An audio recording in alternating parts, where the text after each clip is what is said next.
सोलापूर जिल्ह्यात डॉक्टर रुचा रुपनर आत्महत्येमुळे वातावरण तापलेलं आहे।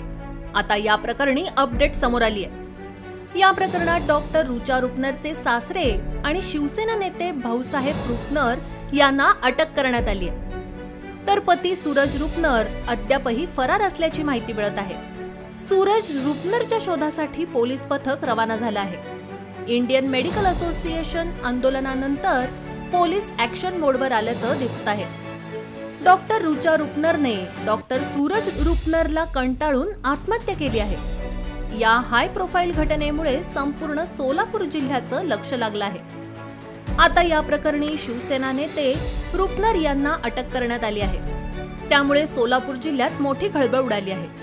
नवऱ्याच्या शारीरिक आणि मानसिक त्रासाला कंटाळून तिने 6 जून रोजी सांगोला येथे राहत्या घरी गळफास घेऊन आत्महत्या केली होती। ही घटना सांगोलामध्ये घडली होती।